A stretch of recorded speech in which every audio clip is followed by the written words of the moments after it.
Hello guys, तो देखिए ये चैप्टर आ रहा है अगले टेस्ट में। तो ये आप लोगों ने कहा था इसको एक बार रिवाइज कराने के लिए, तो वन शॉट है ये, ठीक है। तो देख लीजिए, पीडीएफ सबको मैंने भेज दिया है, सब लोग ले लेंगे, जिसके पास नहीं होगा हम लोग एक एक करके इसको देखेंगे, 1-1.5 घंटे में पूरा हो जाए, ठीक है ना। चलिए सभी लोग रिवाइज कर लें इसको, पीडीएफ खोल के बैठे रहिएगा जब ये वीडियो देखिएगा तो, और एक एक पॉइंट उसको अपना अंडरलाइन करते रहिएगा और देखते रहिएगा जो भी है, जो इसमें इंपॉर्टेंट टर्म्स हैं, जो टॉपिक इंपॉर्टेंट है, मैकेनिज्म, वो मैं समझाऊंगा अच्छे से, ठीक है। और बाकी सब ऐसे ही नॉर्मली चलिए।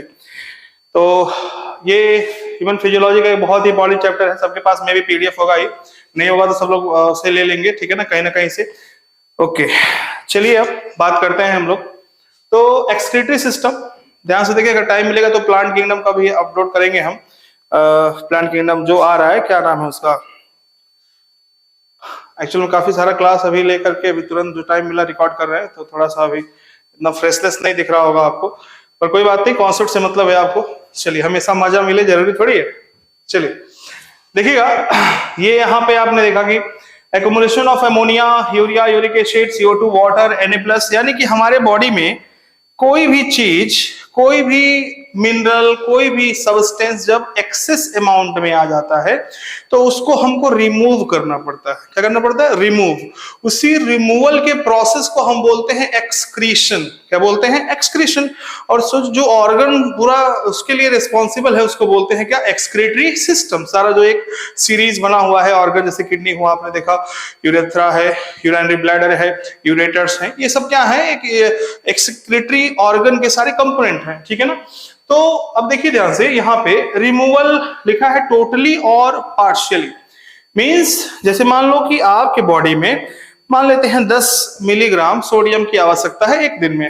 ध्यान सुनिएगा, आपकी बॉडी में आ गया 20 मिलीग्राम, लेकिन चाहिए कितना एक दिन में? 10 मिलीग्राम सोडियम चाहिए, मान लेते हैं, ऐसा कोई नहीं, मैं एकदम ऐसे बोल रहा हूँ कि एकदम यही अमाउंट में, एक एग्जांपल दे रहा हूँ।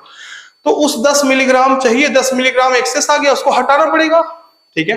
तो उस केस में हम कहेंगे कि पार्शियली रिमूवल। तो एक्सक्रीशन में पार्शियली रिमूवल हो सकता है। मान लो हमारे बॉडी में कोई ऐसा कंपोनेंट बन गया जिस कंपोनेंट की जरूरत ही नहीं है, तो पूरी तरह से उसको निकाल देंगे हम, उसे हम बोलेंगे होली, मतलब पूरा। देखो, पार्शियली होली या फिर हम उसको बोलते हैं टोटली। तो टोटली पार्शियली दोनों हो सकता है रिमूवल, ध्यान से देखेंगे। चलिए अब देखिए, removal of the substances called excretion, ठीक है ना। अब जो मेनली हमारे ह्यूमन बॉडी में जो वेस्ट होते हैं वो नाइट्रोजनस वेस्ट होते हैं। क्या होते हैं? नाइट्रोजनस, यानी कि नाइट्रोजन के बने कंपाउंड। उनमें से अमोनिया होगा, यूरिया होगा, यूरिक एसिड होगा। अमोनिया भी हो सकता है, यूरिया और यूरिक एसिड। ध्यान से देखेंगे तो साफ साफ यहाँ पे दिख रहा होगा आपको, अमोनिया मोस्ट टॉक्सिक होता है। चलिए, इसके बारे में हमने एक टेबल बनाया है, वहां पे आप सबको दिख जाएगा। देखें, ऐसे ऑर्गेनिज्म जो अमोनिया को रिलीज करते हैं in the form of excretory product, उन्हें बोलते हैं अमोनोटेलिक। क्या बोलते हैं? अमोनोटेलिक। जो यूरिया रिलीज करेंगे यूरियोटेलिक, और जो यूरिक एसिड रिलीज करेंगे वो यूरिकोटेलिक होंगे। अब यहाँ पे क्वेश्चन क्या क्या बनेगा, सब इसमें लिखा हुआ है इजीली, कोई दिक्कत नहीं, एग्जांपल्स देख लेना। मोस्ट टॉक्सिक पूछे अमोनिया, लीस्ट टॉक्सिक पूछे यूरिक एसिड, बीच में कौन आ गया? यूरिया। पूछेगा ऐसा कौन सा नाइट्रोजनस वेस्ट जिसको निकालने के लिए बहुत सारा तुमको जरूरत है पानी की, तो क्या बोलेंगे? अमोनिया। बहुत कम जरूरत किसकी है पानी की, किसमें पड़ेगी? बताइए। यूरिया, यूरिक एसिड, ये सब में, और उसमें भी सबसे कम यूरिक एसिड। तो कंजर्वेशन ऑफ वाटर को हेल्प कौन कर रहा है? यूरिक एसिड वाला, यूरिकोटेलिक। ये एग्जांपल में लिखा है, इतना टाइम नहीं है कि मैं एक एक करके तुमको एक पॉइंट बताऊं ये सब, ठीक है ना। वीडियो को शॉर्ट रखना है, नोट से पूरा अच्छे से, कोई भी दिक्कत हो आप लोग मुझसे पूछ सकते हैं कभी भी, और एक एक लाइन में जो बच्चों को मैक्सिमम जहां फंसेगा वो चीजें मैं यहाँ पे कवर करने जा रहा हूँ। तो इसका एग्जाम्पल बहुत इंपॉर्टेंट है, याद रखेंगे, ठीक है। अब देखिए, यहाँ पे एक टर्म यहाँ पे याद रखेंगे एक चीज कि, चलिए यहाँ पे लिखा है ammonia is readily soluble in water, cantt B store in body. Ammonia, पूरा बॉडी हमारा वाटर से ही बना है, वाटर का कंटेंट बहुत ज्यादा है, मैक्सिमम है। तो अगर अमोनिया आपके बॉडी में है तो तुरंत रेडिली का डिसॉल्व हो जाता है, यूरिन के रास्ते निकाल दिया जाता है। तो इसलिए कह रहा हम अपनी बॉडी में स्टोर नहीं कर सकते हैं, ठीक है ना। चलिए अब ये सब देखिए, यहाँ से कोई अभी ये इंपॉर्टेंट नहीं है बहुत, ये तो मान ली पढ़ाया जाता है, थोड़ा सा तो बता देते हैं। ऑस्मो रेगुलेशन क्या होता है? ऑस्मो रेगुलेशन जो टर्म आएगा, आपकी बॉडी में सॉल्ट वाटर का कंसंट्रेशन, इसको बोलते हैं ऑस्मो रेगुलेशन। मतलब ऑस्मो मतलब ऑस्मोसिस, रेगुलेशन मतलब चेंज करना, मीन्स कि आपके बॉडी में जो भी सॉल्ट है, वाटर है, उनका कंसंट्रेशन हर जगह पे जैसा बॉडी एडाप्ट कर रही है उस हिसाब से रहना है, ना कम होने देना है ना ज्यादा। इसी रेगुलेशन को कहते हैं ऑस्मो रेगुलेशन, और इसमें हेल्प करती है हमारी किडनी। कौन करता है? किडनी। इसीलिए हमको कितने भी सॉल्टी वाटर में डाल दो हमारा कुछ नहीं होगा, हमें कितने भी मतलब हाइपोटोनिक में डालो, हाइपरटोनिक में डालो, आइसोटोनिक में डालो, हमें कुछ नहीं होगा। मैंने बताया था ना, कोई मछली है वो अगर उसे हाइपोटोनिक में डालते हो तो फूल जाएगी, स्वेल कर जाएगी। क्यों? क्योंकि उसके अंदर आपको पता है पानी एंडोस्मोसिस हो जाएगा, क्योंकि कोई भी चीज कहां से कहां मूव करता है, high concentration to low concentration. Hypotonic solution में डाला है तो हाइपोटोनिक मतलब क्या होता है? हाइपो मतलब कम, टोनिक मतलब कंसंट्रेशन। सोल्यूट का कंसंट्रेशन कम है, यानी कि पानी का क्या है?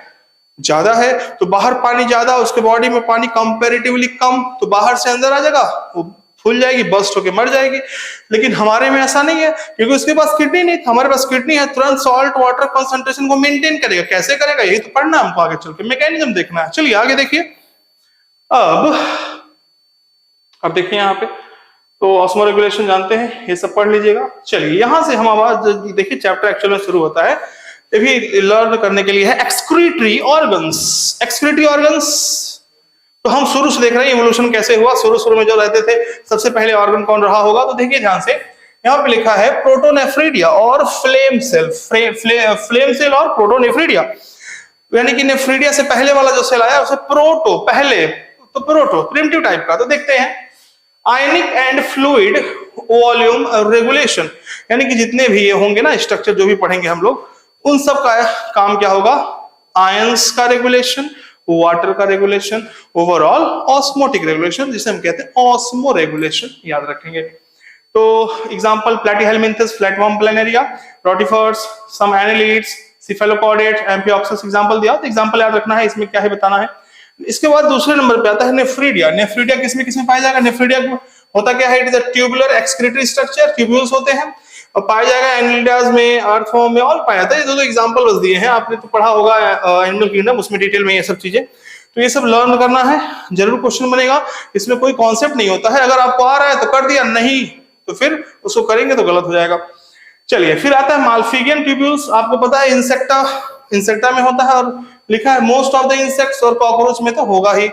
एंटीनल ग्लैंड्स एंड जैसे हम कहते हैं ग्रीन ग्लैंड क्रस्टेशियंस में होंगे, लाइक प्रॉन, याद रखेंगे। Kidney all mammal. अब देखिए हम ह्यूमन फिजियोलॉजी पढ़ रहे हैं तो ह्यूमन एक्सक्रीटरी सिस्टम पढ़ेंगे। चलिए ह्यूमन एक्सक्रीटरी सिस्टम में इट कंसिस्ट ऑफ, याद रखेंगे, इट कंसिस्ट ऑफ क्या क्या होता है?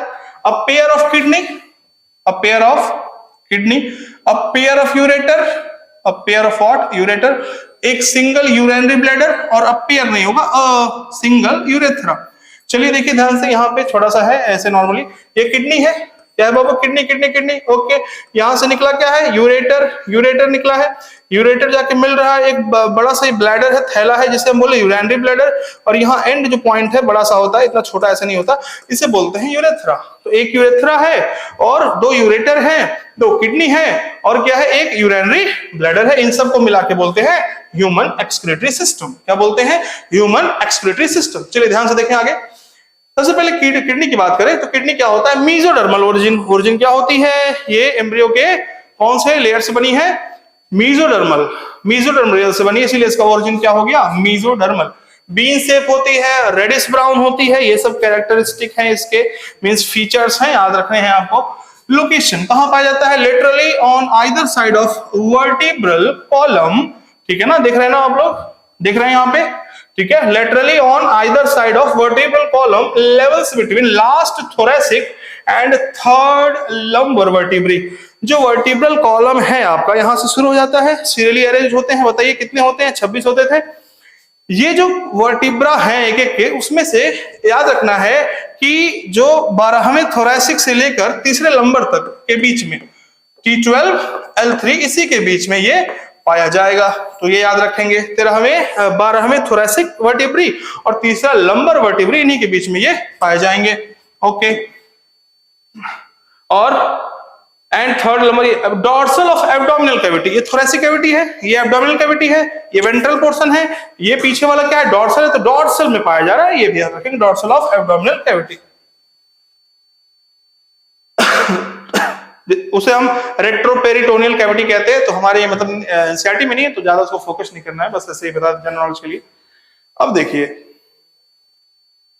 ध्यान से देखें डायग्राम को अच्छे से। ये क्या है? Inferior vena cava.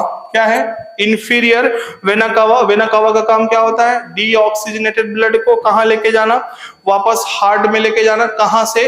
बॉडी के ऑर्गन से, ठीक है ना। इंफीरियर का मतलब नीचे वाले, सुपीरियर मतलब ऊपर वाले, याद रखेंगे इसको। तो इंफीरियर वेना कावा है, ये डॉर्सल आयोटा है, ये सब हमने पढ़ रखा है किसमें? सर्कुलेटरी सिस्टम में। अब देखिए ये किडनी जो है बीन शेप्ड है, इसके ऊपर जो ग्लैंड है ये क्या है? Adrenal gland. क्या है ये?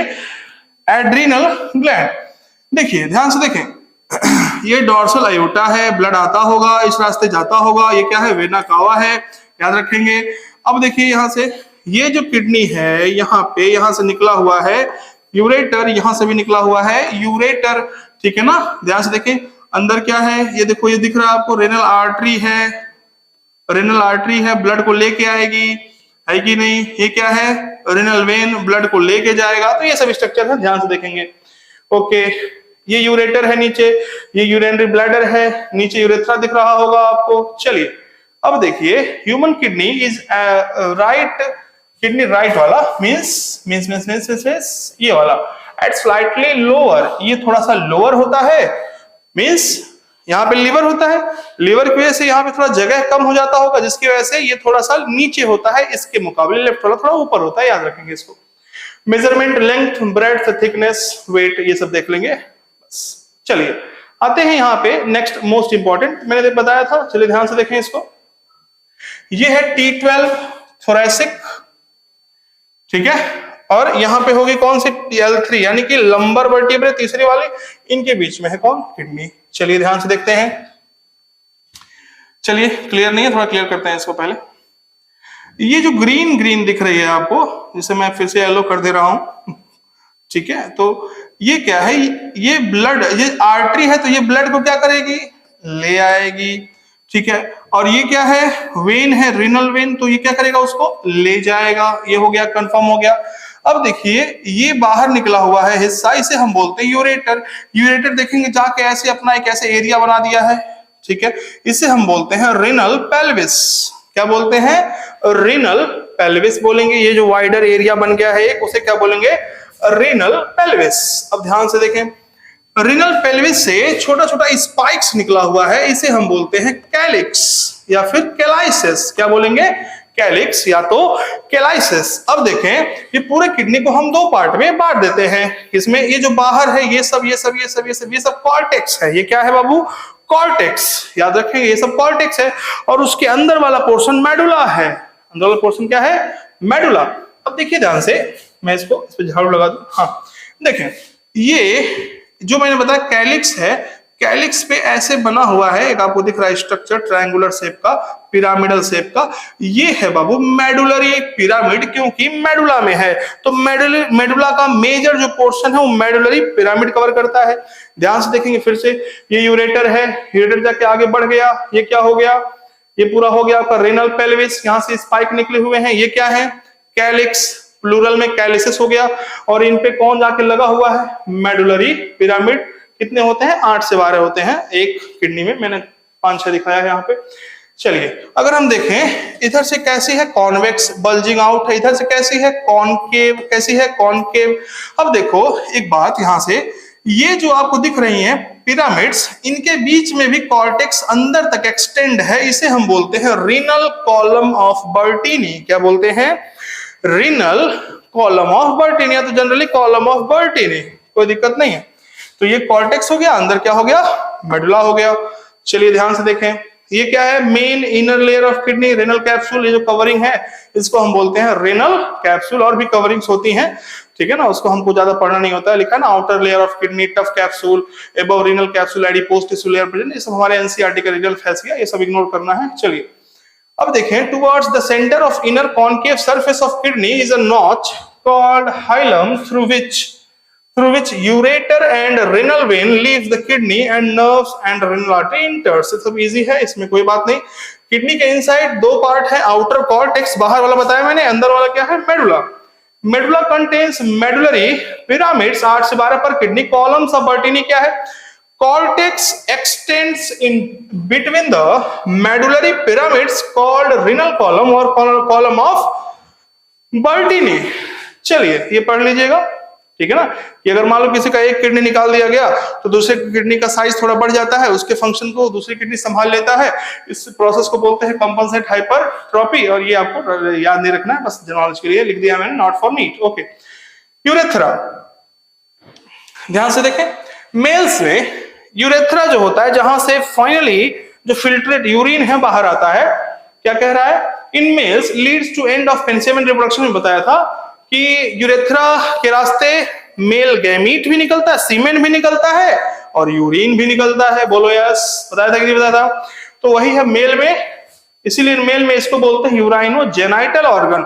जो पेनिस होता है उसके बीचों बीच होता है आपका यूरेथ्रा, और याद करिए यूरेथ्रा जो होता है उसी के रास्ते स्पर्म भी आना है, सीमेन भी आना है, और कौन आना है?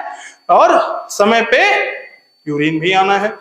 चलिए, in females urethral opening and genital opening is separated, means male में सिर्फ एक होल होता है दोनों काम के लिए, मतलब जेनाइटल ओपनिंग भी एक से वही होगी और वही यूराइनल ओपनिंग भी है, यानी यूरेथ्रल ओपनिंग, लेकिन फीमेल में दोनों अलग अलग होता है, ठीक है ना। रिप्रोडक्शन में आप इसे और क्लियर देखेंगे।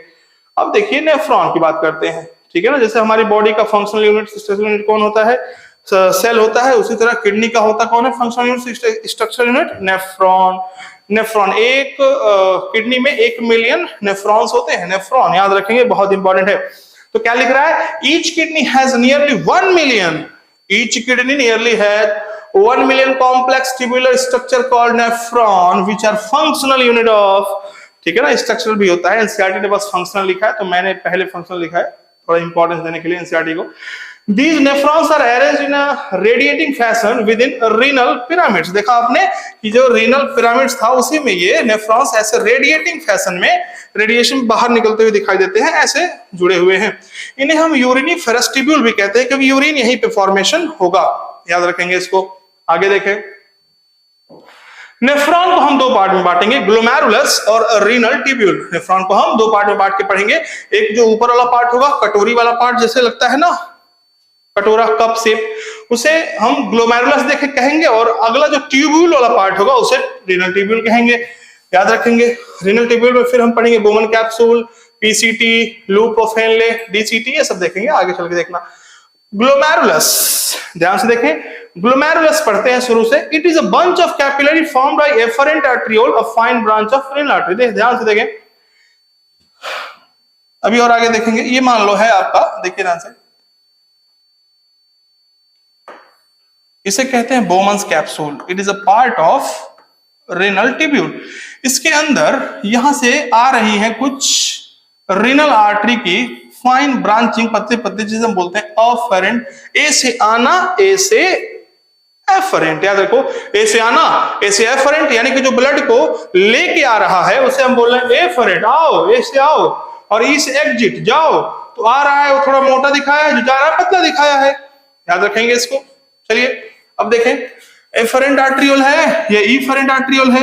अब ये एफरेंट आर्टरियोल आके खूब ज्यादा यहाँ पे ऐसे ऐसे ऐसे गुच्छा बना दे रहा है, गुच्छा, इसे हम बोल रहे हैं ग्लोमेरुलस। क्या बोल रहे हैं बाबू? Glomerulus, this is glomerulus. Okay, आगे देखें, ये ग्लोमेरुलस है। अब ग्लोमेरुलस हो गया।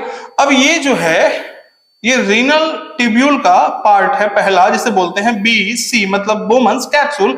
और इस ग्लोमेरुलस और बोमन्स कैप्सूल को मिला के हम नाम देते हैं रेनल कार्पुसल्स और माल्फिजियन बॉडी।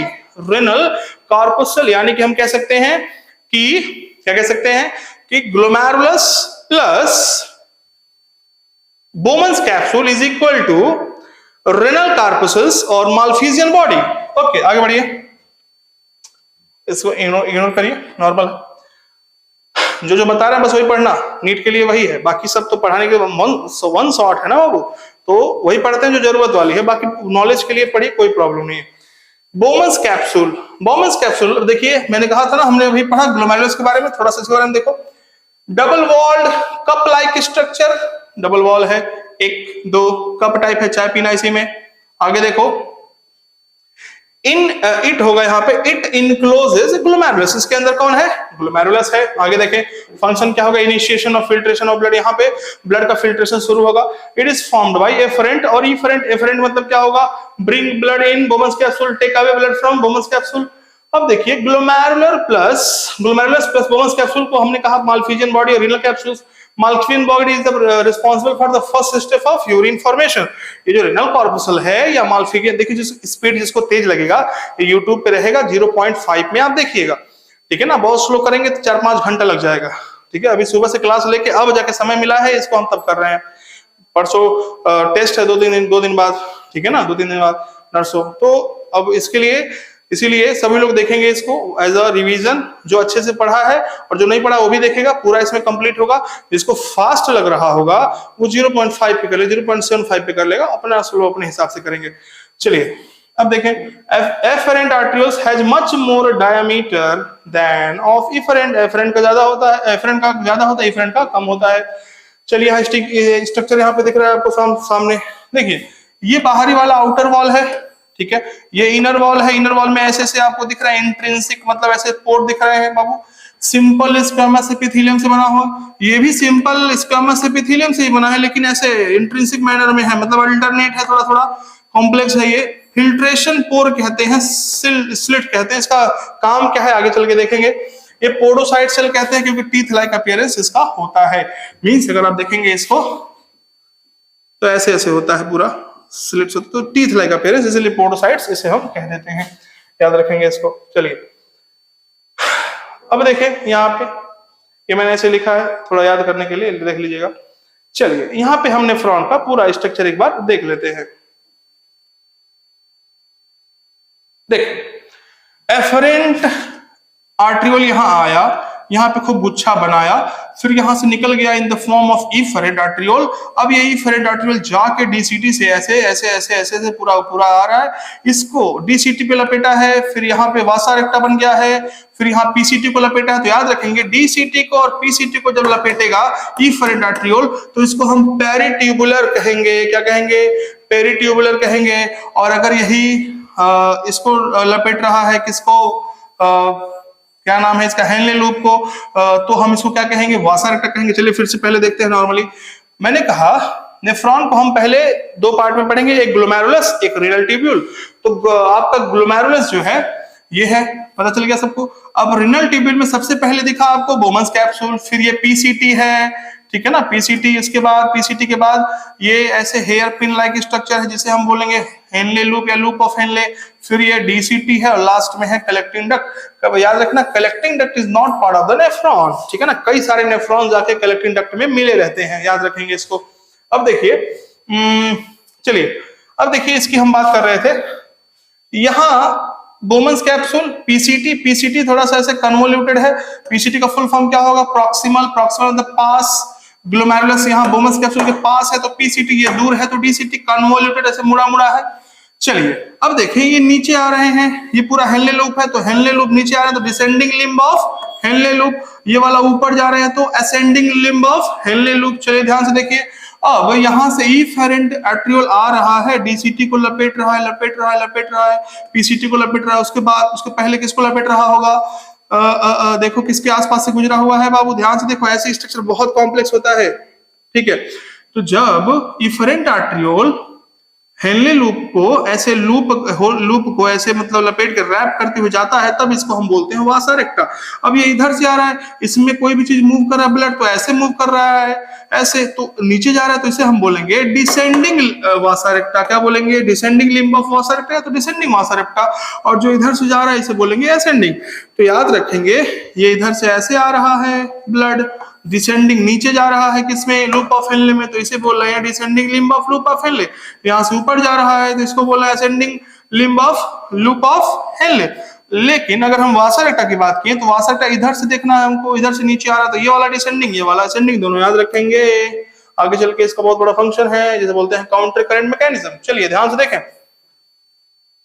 ओके अब देखिए यहाँ पे नेफ्रॉन्स, यहाँ पे भी कई, एक नेफ्रॉन ऐसे होगा, एक यहाँ से ऐसे होगा, एक यहाँ, तो कलेक्टिंग डक्ट कई सारे नेफ्रॉन्स का ये यूरिन कलेक्ट करता है, याद रखेंगे इसको, फिल्ट्रेशन जो हो रहा है।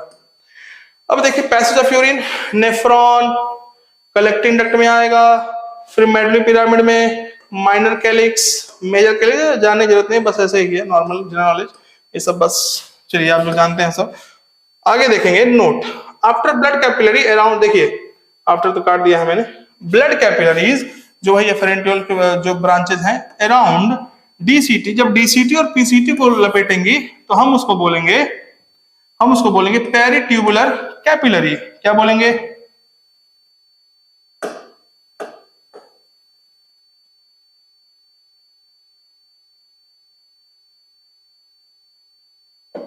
क्या हुआ भाई?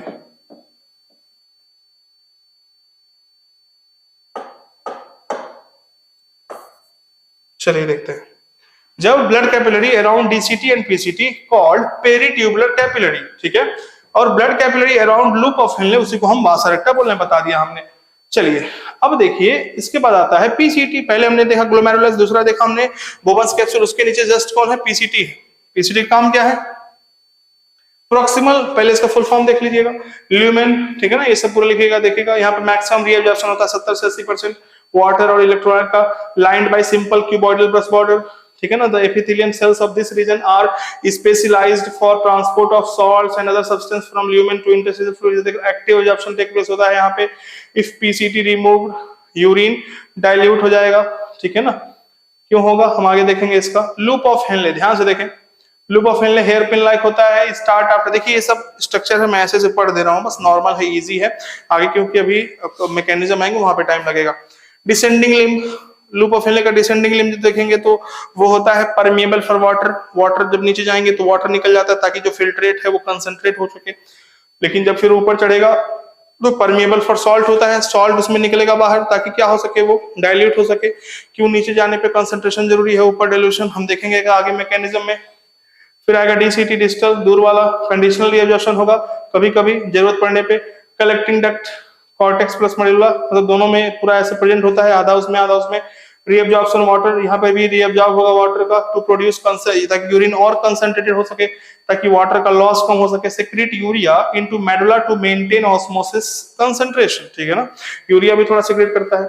टाइप ऑफ नेफ्रॉन, ठीक है ना, एनसीईआरटी ने मेंशन कर रखा है। क्यों पेन सेलेक्ट नहीं हो रहा है?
चलो ऐसे ही पढ़ाते हैं।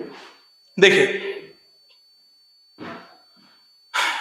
कलेक्टिंग डक्ट हो गया। टाइप ऑफ नेफ्रॉन, आपको पता है जक्स्ट्रा मेडुलरी जो पिरामिड है, अच्छा जो मेडुलरी पिरामिड है उस पे रेडिएटिंग फैशन में कौन होता है? नेफ्रॉन्स होते हैं। चलिए अगर ध्यान से देखें, अगर मेडुला में, ये मेडुलरी पिरामिड में अगर ये नेफ्रॉन अंदर तक गया हुआ है, अंदर तक घुसा हुआ है, इसको बोलेंगे क्या?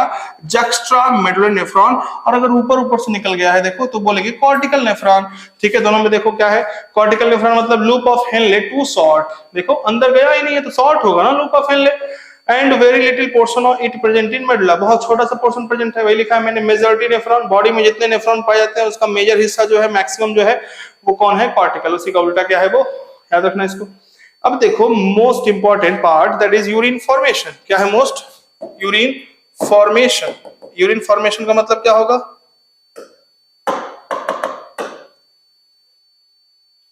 क्यों चल नहीं रहा है?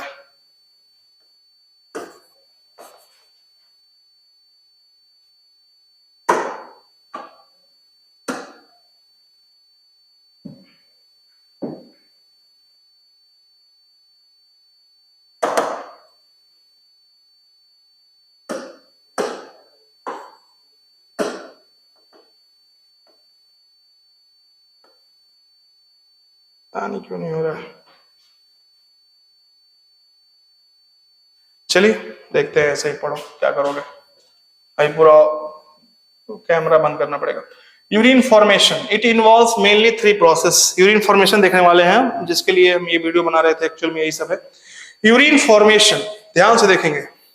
यूरिन फॉर्मेशन बहुत कंफ्यूजन बच्चों को, रीअब्जॉर्प्शन क्या है, ट्यूबुलर सिक्रीशन क्या है, ग्लोमेरुलर फिल्ट्रेशन क्या है, ध्यान से देखेंगे। पहले मैं तीनों को आपको बता दे रहा हूं।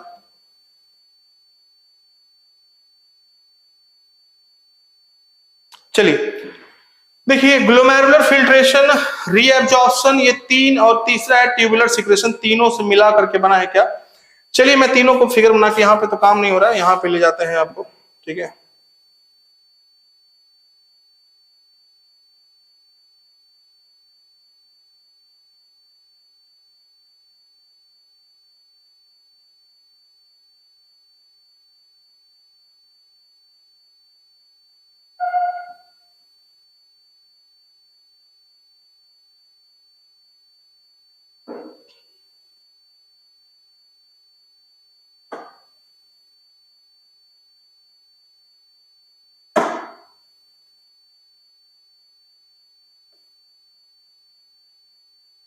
चलिए देखिए ध्यान से, ये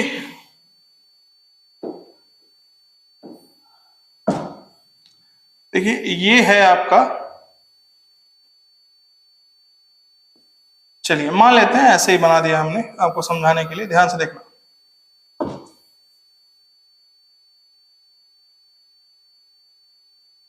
देखिए यहां पे क्या होता है, यहाँ पे स्लिट्स प्रेजेंट होते हैं, यहाँ पे आया ब्लड, गंदा ब्लड आ रहा है, ठीक है, यहाँ ग्लोमेरुलस है, यहां से कौन जा रहा है, इफेरेंट जा रहा है वापस। देखिए यहाँ पे मान लो ब्लड आया, तो ब्लड में से जो फिल्टरेट, यहाँ पे देखो ब्लड में से कुछ चीजें निकलेंगी, यहाँ पे नीचे आ जाएंगे, ठीक है ना, छन के आ जाए कुछ नीचे, ध्यान से देखना। इसे हम बोलेंगे फिल्टरेट, क्या बोल रहेंगे, फिल्टरेट बाबू। और वापस जो ब्लड बचा रहेगा वो चला जाएगा, ब्लड में से कुछ हिस्सा यहाँ पे आ जाता है, आपने सुना होगा, अभी आगे देखेंगे। 1 मिनट में 1100 से 1200 ml जो है, ठीक है ना, ब्लड आता है, और उसमें से 125 ml फिल्ट्रेट बन जाता है 1 मिनट में, एक किडनी द्वारा, ध्यान से देखें। अब देखो फिल्ट्रेट बन गया, इस प्रोसेस को बोल रहे हैं ग्लोमेरुलस फिल्ट्रेशन। छान रहा है उसको कौन, ग्लोमेरुलस, इसलिए नाम क्या है, ग्लोमेरुलस फिल्ट्रेशन, याद रखेंगे। अब देखिए, अब देखो ध्यान से देखो, यहाँ पे दो टर्म समझने हैं आपको। पहला आपने समझ लिया ग्लोमेरुलर फिल्ट्रेशन, ये समझ में आ गया सबको, ब्लड आ रहा फिल्टर हो जा रहा है, बना रहा क्या, फिल्ट्रेट बना रहा है। दूसरा होगा रीअब्जॉर्प्शन, क्या होगा बाबू, रीअब्जॉर्प्शन का मतलब ये पूरा क्या है, यहाँ पे पूरा इंटरस्टिशियल फ्लूइड है सब, ये सब क्या भरा हुआ है, इंटरस्टिशियल, पूरा लिखा ना इंटरस्टिशियल में, एनसीईआरटी ने, पूरा फ्लूइड है। अब देखो यहाँ पे क्या होगा, अब फिल्ट्रेट जो बना, कोई जरूरी थोड़ी है सब, देखिए ये क्या है, अब ये यूरिन बन के बाहर निकालना है इनको, लेकिन कोई जरूरी है कि जो सारा आया हो सब वेस्ट ही हो, बताइए।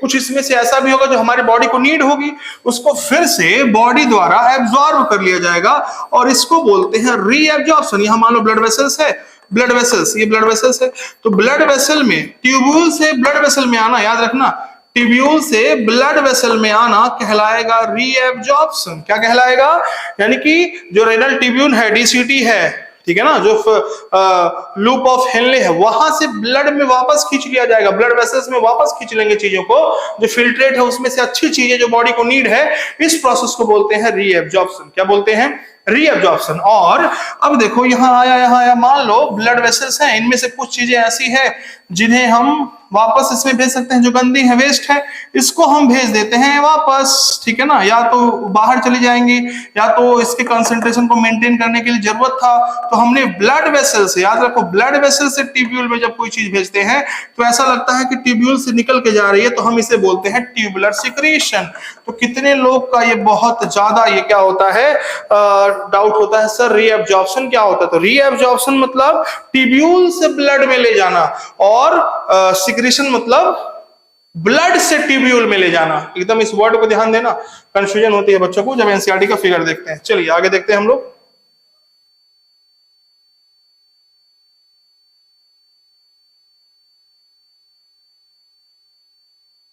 देखिए साफ साफ लिखा है मैंने, फिल्ट्रेशन रीअब्जॉर्प्शन हो रहा है, ये ट्यूब्यूल है, ये ब्लड वेसल है, ब्लड वेसल से वापस जा रहा है तो हम क्या बोला, सिक्रेशन बोला, ट्यूबुलर सिक्रेशन। अब देखें ग्लोमेरुलर फिल्ट्रेशन क्या होता है, the first step in urine formation is the filtration of blood which is carried out by glomerulus and called glomerular filtration. This process occurs in कहां हो रहा है, मालफिजियन बॉडी में, मालफिजियन कॉर्पस्कल्स बाय रीनल कॉर्पस्कल्स। देखा आपने ग्लोमेरुलस प्लस बोमन्स कैप्सूल, इसी को तो बोल रहे हैं हम लोग फिल्ट्रेशन मेम्ब्रेन। फिल्ट्रेशन मेम्ब्रेन क्या होता है, it consist of 3 layers, 3 layer से मिलकर बना है क्या, फिल्ट्रेशन मेम्ब्रेन। पहला एंडोथेलियम ऑफ ग्लोमेरुलस, देखिए ध्यान से बना के दिखा देते हैं आपको, जल्दी से देखें इसको।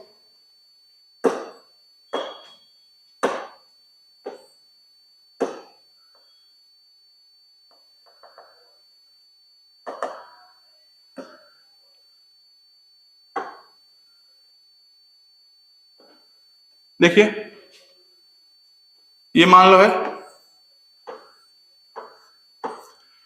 तो पहला ये हो गया फर्स्ट लेयर, ठीक है, इसमें स्लिट्स पूरा है बने हुए हैं, है कि नहीं। दूसरा लेयर क्या हो गया, दूसरा ये लेयर है, और बीच में इन दोनों के क्या है, जैसे कि इतना ये नहीं होता है कि मतलब ध्यान से देखो, फिर से देखो, वहीं ले चलते हैं आपको, यहां से आपको अच्छे से दिख नहीं रहा होगा, पहले पढ़ लो, the endothelium of glomerular blood vessels. देखो यहां ब्लड आ रही होंगी, ब्लड वेसल्स, इनका एक एंडोथेलियम होगा, वॉल होगा, पहला लेयर ये हो गया, दूसरा लेयर क्या हो गया, ये हो गया, दूसरा लेयर मतलब कौन, ये जो बोमन्स कैप्सूल का है, 2 लेयर हो गए, इनके बीच में चिपकाने के लिए बीच में एक होता है बेसमेंट मेम्ब्रेन, ध्यान से देखें, बेसमेंट मेम्ब्रेन, ये तीनों मिला के कहलाते हैं क्या, फिल्ट्रेशन मेम्ब्रेन। पहला क्या है, the epithelium of Bowman's capsule, Bowman's capsule का खुद का epithelium, the basement membrane between these 2 layers, और पहला क्या था, the endothelium of glomerular blood vessels. मतलब ये कप है, इस कप पहला वॉल इसका कप का हो गया, इसके ऊपर मान लो क्या है, मतलब इसी कप में आए हैं ग्लोमेरुलस, तो एक ब्लड वेसल ले लो, उसी कैपिलरी का वॉल एंडोथेलियम, और इन दोनों के बीच में क्या है बताओ, बेसमेंट मेम्ब्रेन। इन तीनों को मिला के कहते हैं फिल्ट्रेशन, यानी कि 3 देख रहे हो ना, 3 ट्रिपल लेयर से छन के जा रहा है, देख रहे हो। Epithelial cells of Bowman's capsule called podocyte are arranged in an intricate manner so as to leave some minute spaces called slit pore और filtration pore। जो podocyte cells हैं, जो छोटे छोटे ऐसे ऐसे एक छोड़ के ऐसे अरेंज हैं, ताकि बीच में थोड़ा सा क्या मिल सके, जगह मिल सके जहां से पास हो सके कोई। All the constituent of plasma except protein pass on to lumen of Bowman's capsule called ultrafiltration। Means plasma का मैक्सिमम हिस्सा प्रोटीन को छोड़ करके सब पास हो जाता है किसमें, फिल्ट्रेट के रूप में। दिस प्रोटीन है लेस प्लाज्मा विच cross pores called glomerular filtrate. यानी कि जो कप है उसमें से पूरा मतलब एफेरेंट से आया, इफेरेंट से गया, तो जब एफेरेंट से आया उसके बाद यहाँ ब्लड रहा होगा, रुका होगा, उसमें से कौन निकल के जा रहा है, प्लाज्मा, बस प्रोटीन प्लाज्मा का बचा हुआ है, बाकी आरबीसी डब्ल्यूबीसी सब है, प्लेटेड है, वो तो वापस जाएंगे ही, लेकिन प्लाज्मा पूरा नहीं जा रहा है नीचे, प्लाज्मा से प्रोटीन हटा तो बस वही पूरा प्लाज्मा चला जा रहा है, उसी को बोलते हैं फिल्ट्रेट। क्या बोलते हैं, do not contain RBC WBC plated and proteins, बस समझ लो H2O रहता होगा और मिनरल्स रहते होंगे। चलिए जीएफआर क्या होता है, ग्लोमेरुलर फिल्ट्रेट रेट। जीएफआर क्या होता है, glomerular filtrate rate, GFR very very important, ध्यान समझेंगे। 1100 से 1200 ml of blood is filtered bye kidney पर मिनट। एक मिनट में 1100 से 1200 ml, 1100 से कितना, 1200 ml of blood is filtered bye kidney पर मिनट। एक याद रखेंगे इसको कि एक मिनट में 1100 से 1200 ml ब्लड एफेरेंट के द्वारा ले आया जाता है फिल्टर करने के लिए, और इतना फिल्टर हो जाता है, ठीक है, which is 1/5 of the cardiac output। Cardiac output कितना था, 5 लीटर। 5 लीटर का 1/5 भाग कितना होता है, 1 लीटर, तो ये कितना है, ये कितना है बताओ, 1 लीटर के आसपास है, इसीलिए बोल दिया 1/5 of the cardiac output. 1/5 of blood pumped by each ventricle, cardiac output का क्या हो गया, डेफिनेशन हो गया।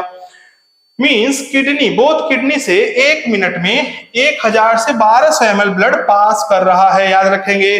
We know that 55% of blood is plasma, blood का 55% क्या होता है, plasma, 45% formed elements, so we can say that 650 ml, that is 50% of 1100 से 1200 ml of plasma flow through kidney per minute। पढ़ेंगे इसको, समझ में आ जाएगा बस। जीएफआर अब देखो डिफाइन करते हैं, हमारी इतनी औकात हो गई है कि हम जीएफआर को डिफाइन करें। The amount of filtrate formed by kidney पर मिनट, 1 मिनट में 1100 से 1200 ml ब्लड आता है, उसमें से कितना फिल्ट्रेट बन रहा है, वही कहलाता है GFR, that is 125 ml। 1 minute में कितना बनता है, 125 ml। तो 24 घंटे में कितना बनता होगा, 125 गुणे 24 इंटू 60 कर दिया, मिनट करना है, तो 180 लीटर पर डे, यानी कि फिल्ट्रेट जो बन रहा है 180 लीटर बन रहा है। अब यूरिन नहीं है, सोचो 180 लीटर यूरिन बनता तो हम दिन भर कहाँ रहते, दिन भर रात भर बाथरूम में ही रहते बाबू। अब देखिए कंजर्व करने के लिए वाटर को, इस 180 में से 99% क्या हो जाता है, रीअब्जॉर्ब हो जाता है। चलिए आगे देखिएगा, मींस 1100 से 1200 ml किडनी में ब्लड आएगा, उसमें से 125 ml किडनी अलग कर दे रही है, जिसे हम कहते हैं फिल्टर। देखो एकदम इजी वर्ड में लिखा है मैंने, जो पहली बार पढ़ रहा है उसको समझ में भी आ जाएगा। 99% of filtrate reabsorb and only 1% convert into urine. 99% क्या हो रहे हैं, रीअब्जॉर्ब हो रहे हैं, और उससे सिर्फ 1% यूरिन में कन्वर्ट हो रहे हैं। ठीक है, दैट इज 1.5 लीटर यूरिन एक दिन में कितना बनता है, 24 घंटे में 1.5 लीटर यूरिन। बाकी 99% क्या हो गया, यानी कि 180 बना था, 1.5 लीटर गया, 100 कितना गया, 178.5 लीटर रीअब्जॉर्ब हो गया, जिसे हम बोलते हैं रीअब्जॉर्प्शन। अब दूसरा देखेंगे, पहला हमने देख लिया, इसे हम बोलते थे ग्लोमेरुलर फिल्ट्रेशन, ये हो गया। दूसरा है ट्यूबुलर रीअब्जॉर्प्शन, दोनों हो सकता है, एक्टिव से भी पैसिव से भी। Nearly 99% of filtrate reabsorb bye renal tubule. ठीक है, नियरली कितना, 99% of filtrate reabsorb bye renal tubule. ठीक है, आगे देखिए, रीअब्जॉर्प्शन बाय पीसीटी, पहला हम देखते हैं पीसीटी द्वारा रीअब्जॉर्प्शन। याद रखेंगे क्वेश्चन बनेगा, मैक्सिमम रीअब्जॉर्प्शन कौन कराएगा, पीसीटी कराएगा। Nearly all essential nutrients and 70 to 80% of electrolytes and water are reabsorb by PCT. NCERT की लाइन है, याद रखेंगे कि nearly all essential minerals, nutrients भाई, and 70 to 80% of electrolytes and water are, एकदम याद रखेंगे डेटा इसको। देखिए यहाँ पे ग्लूकोज पीसीटी में 100% हो जाता है रीअब्जॉर्ब, अमीनो एसिड 100% होता है, Na+ इसका कुछ डाटा नहीं है ऐसा अवेलेबल, हर जगह थोड़ा थोड़ा होगा, और फैटी एसिड भी 100% यहाँ रीअब्जॉर्ब हो जाता है, बस याद रखेंगे इसको। ये एनसीईआरटी का लाइन है, याद रखेंगे,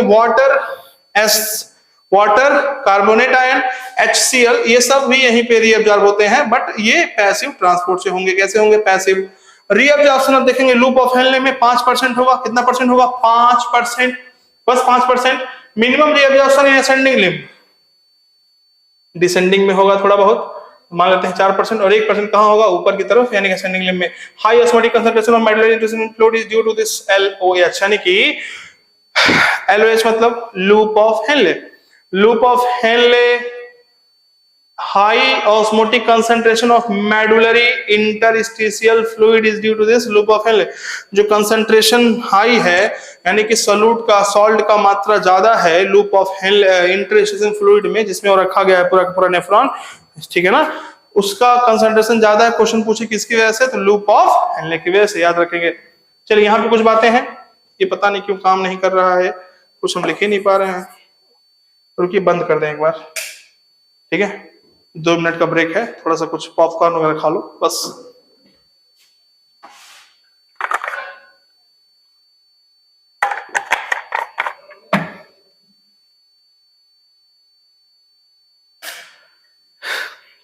जब कुछ समझ में ना आए, नहीं पहले होता था मोबाइल बैटरी निकाल देते थे, तो यही रिबूट का बटन है बाबू, जब कुछ ना समझ में आए निकाल दो, बैटरी वैटरी सब सही हो जाएगा। ठीक है, स्टार्ट होने दो, पानी लेके आता हूं मैं, बस 1 मिनट ब्रेक है बस।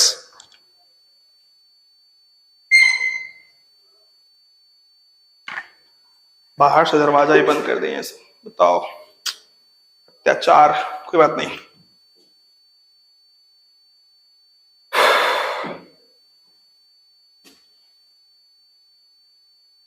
अरे तो जितने लोग वीडियो देख रहे हैं ये जान लो, कमेंट नहीं किए ना अगर, तो फिर दूसरा बनाएंगे नहीं, याद रखना। देख के निकल ले तो एक बार कमेंट कर दो ना, थोड़ा सा समझो बात को। हाँ, एक कमेंट कर दो, लाइक कर दो, अच्छा लगा कि नहीं लगा। जो कमेंट नहीं किया उसको समझ रहे हो ना। चलिए आगे बढ़ते हैं, हो सकता है इस बार लिखने को आ जाए, देखते हैं हमारा ट्रिक काम करता है कि नहीं।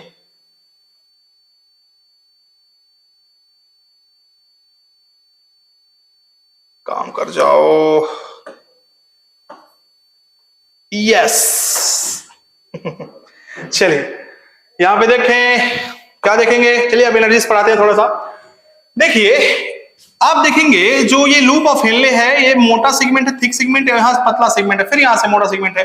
तो ये यहां पे याद रखना, जो थिक होगा वहां से एक्टिव एब्जॉर्प्शन होगा, क्योंकि मोटा है वो एनर्जी लगेगी। जो थिन वाला होगा वहां से पैसिव होगा, ठीक है। डिसेंडिंग लिम्ब, चलिए अब देखिए ये डिसेंडिंग लिम्ब है, H2O के लिए परमिएबल होगा, आपको पता है, और NaCl के लिए इम्परमिएबल।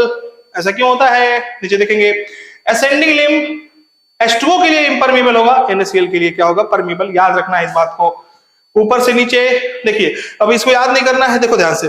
जब ऊपर से नीचे आएंगे, कौन सा लिम्ब है, डिसेंडिंग है, और डिसेंडिंग लिम्ब है तो याद रखेंगे यूरिन कंसंट्रेट, यूरिन को कंसंट्रेट करना है। बताओ एक बात बताओ, अगर यूरिन को कंसंट्रेट करना है तो पानी निकाल दें या तो उसमें सॉल्ट ऐड कर दें, लेकिन हम सॉल्ट ऐड नहीं कर सकते, because it is impermeable for salt, only permeable for water. तो इसीलिए याद रखना कि डिसेंडिंग लिम्ब में जब पास होता है फिल्ट्रेट, तो नीचे जाते जाते कंसंट्रेशन बढ़ता है। ये ट्रिक यूज करना जरूर।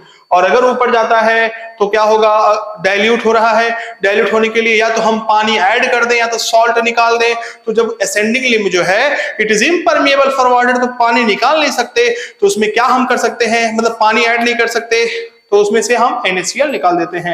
समझ रहे हो, अरे रस है बाबू, रस पानी और चीनी का, पानी निकाल दोगे कंसंट्रेट हो जाएगा, या तो चीनी मिला दो कंसंट्रेट हो जाएगा, और रस वही रस है, उसमें से अगर तुम पानी ऐड कर दो डाइल्यूट हो जाएगा, और नहीं पानी है चीनी निकाल दो तो भी डाइल्यूट हो जाएगा।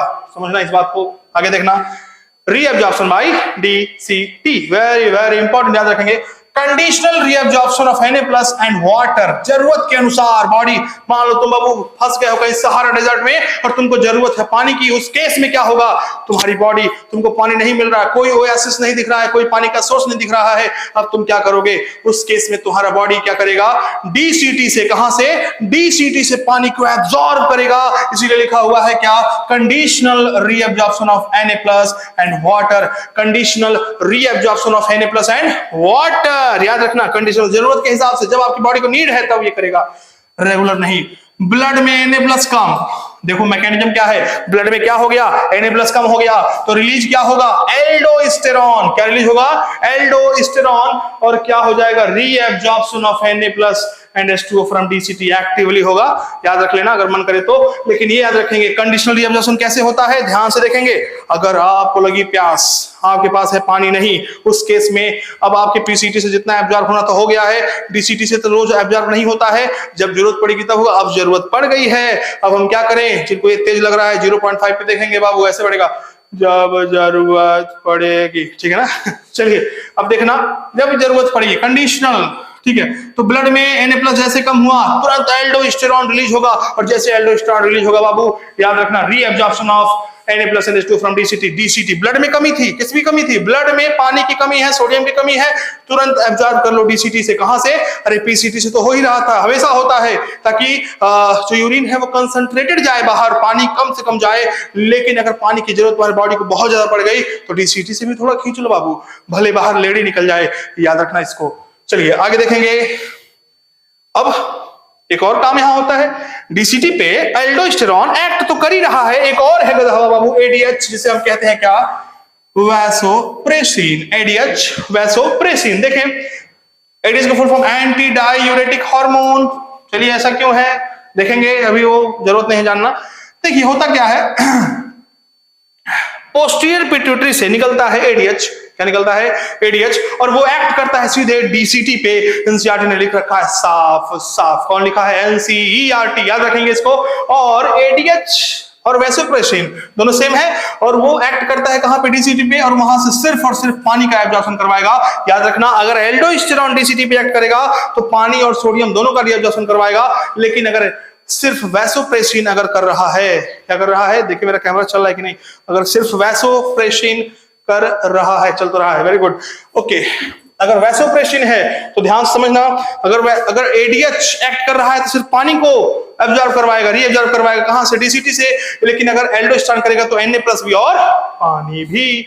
लिखा हुआ है थोड़ा सा एक लाइन कि bicarbonate ion can also be reabsorbed by DCT passively, याद रखेंगे इसको। रीअब्जॉर्प्शन कलेक्टिंग डक्ट, कोई भी ट्यूब्यूल हो रीअब्जॉर्प्शन होगा, कलेक्टिंग डक्ट हो रीअब्जॉर्प्शन होगा, याद रखना इस बात को। चलिए देखेंगे अब बाबू पोस्टीरियर पिट्यूटरी जो एडीएच निकला था ना, वो एक लोग से नहीं मानेगा, 2 लोग चाहिए उसको। कितने लोग चाहिए? 2 लोग चाहिए। एकदम आप ही की तरह है, एकदम हरिराम की तरह है, ध्यान से सुनना। देखना, पोस्टीरियर पिट्यूटरी, पोस्टीरियर पिट्यूटरी से क्या निकला? एडीएच। एडीएच सिर्फ और सिर्फ डीसीटी पे नहीं, also act also on CD. CD मतलब क्या? कॉम्पैक्ट डिस्क नहीं, सीडी मतलब क्या? Collecting duct. यानी कि जो एडीएच निकला था वो सीडी कलेक्टिंग डक्ट में भी एक्ट करेगा और यहां से पैसिव रीअब्जॉर्प्शन, वाटर का और रीअब्जॉर्प्शन करवा देगा। यानी कि जब आपके बॉडी में ये मतलब कंडीशनल नहीं है, ये क्या है? ये होता रहता है, हमेशा होता रहता है, एडीएच रिलीज होगा। देखिए, एडीएच कंडीशनल वर्क करेगा पीसीटी पे या डीसीटी पे, लेकिन यहां पे हमेशा रेगुलर वर्क करता रहेगा, याद रखेंगे ये भी। चलिए ये रखा, collecting duct permeable for urea which allow reabsorption of small amount of urea into medullary interstitium to maintain osmolality। means urea को थोड़ा सा रिलीज करता है कौन?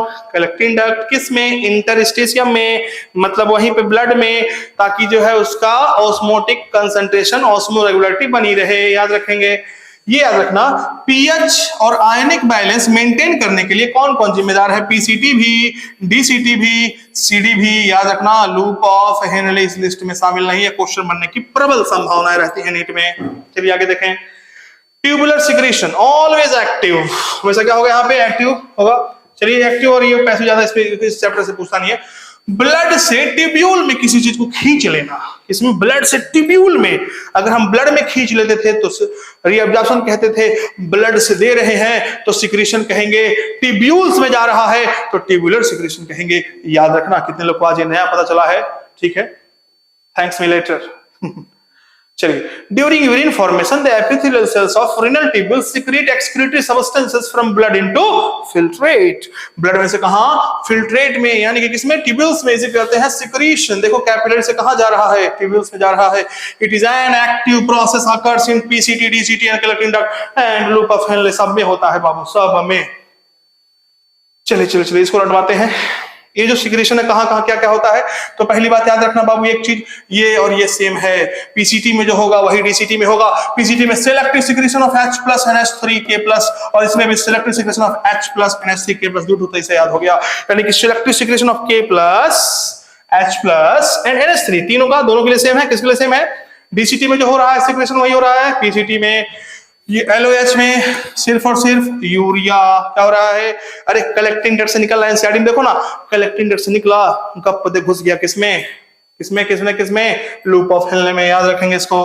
Collecting duct, selective secretion of H+ + K+, यानी कि इसमें से बस क्या निकाल दो? NH3 निकाल दो, और वो कलेक्टिंग डक्ट में हो रहा है। सिलेक्टिव सिक्रेशन मतलब ब्लड इंटरस्टिशियल फ्लूइड से, यानी कि ब्लड से जा रहा है। किसमें जा रहा है? कलेक्टिंग डक्ट में जा रहा है। कपड़ा पिराने लगा, चलिए कोई बात नहीं। नॉट फॉर नीट, याद रखेंगे। कंपोजिशन फॉर यूरिन, जी के क्वेश्चन है। अगर आपका नीट का तैयारी करते करते मन कर दे पीसीएस आईएएस देने का, तो बाबू यहां से आपको बन जाएंगे पीसीएस, बस इतना पढ़ के। मजाक, शांति के साथ बैठे सब लोग, चुपचाप रहें, मुस्कुराए नहीं। Mechanism of maturation. मैच्योरेशन मतलब बाबू, मैच्योरेशन मतलब सुसु करना। द प्रोसेस ऑफ सुसु करना is called maturation, means the process of removal of filtrate in the form of urine is called maturation. Got it? आगे देखें।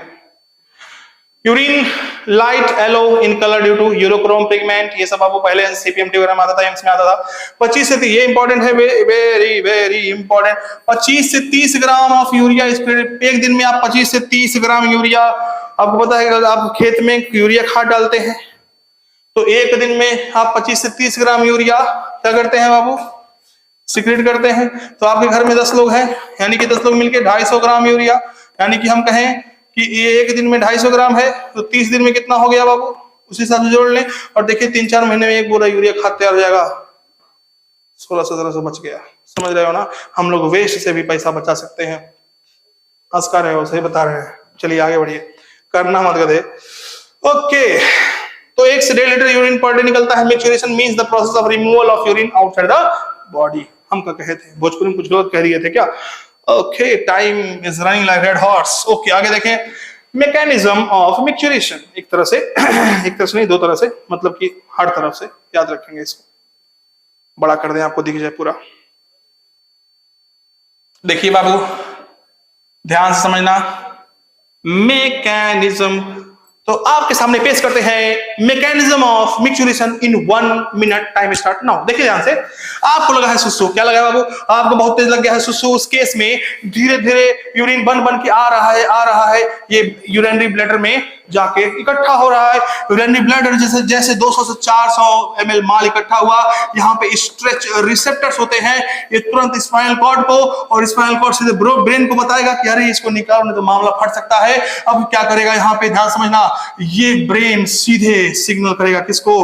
पहले ये होता है, पहले ध्यान से देखेंगे, पहले ब्रेन इसको सिग्नल करेगा, स्ट्रेच रिसेप्टर को क्या करेगा, अभी देखते हैं, contraction of smooth muscle of bladder. पहले क्या करेगा, ध्यान समझो, आपके पास क्या था?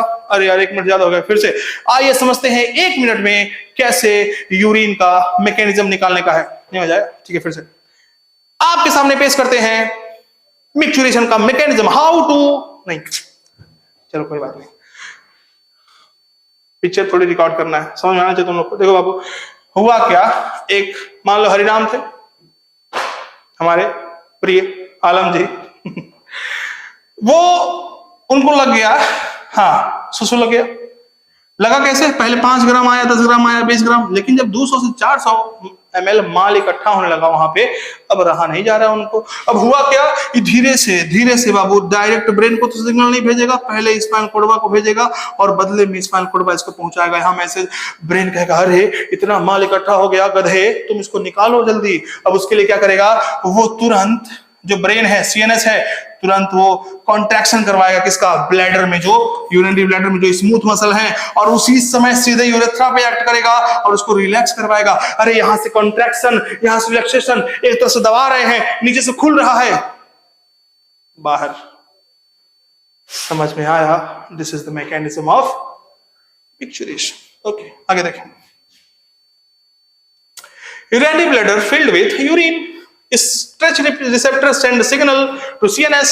CNS initiate contraction of smooth muscle of bladder and relaxation of urethral sphincter. Urine relax, micturition, Shanti. So this neural mechanism called micturition reflex, इसको हम बोलते हैं micturition क्या? reflex, याद रखेंगे। चलिए इसको देख लें हम लोग। Mechanism of concentration of filtrate urine का कैसे कंसंट्रेशन मैकेनिज्म क्या है? मोस्ट एंटिसिपेटेड टॉपिक, जिसके लिए मैक्सिमम लोग यहां बैठे हुए हैं, याद रखेंगे। Mammals have ability to produce a concentrated urine. Henle's loop and Wasser recta play a significant role. दो क्वेश्चन बन गया नीट का। क्वेश्चन पे ध्यान दीजिएगा। यानी कि mammals have ability to produce a concentrated urine. Mammals का आदत है, ठीक है ना, क्या? कंसंट्रेटेड यूरिन निकालना, ताकि वाटर का कंजर्वेशन हो सके। Henle loop and vasa recta, दो लोग बहुत ही प्ले करेंगे रोल, क्या? सिग्निफिकेंट, बहुत important. The flow of filtrate in 2 limbs of Henle loop and 2 limbs of vasa recta are in opposite direction and thus form a counter current. बाबू क्या कह रहे हैं, ध्यान समझना।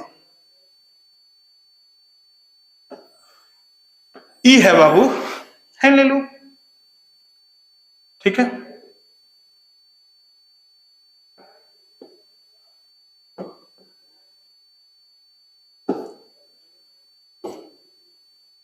और यही बगलिया में क्या है, क्या जा रहा है ऐसे?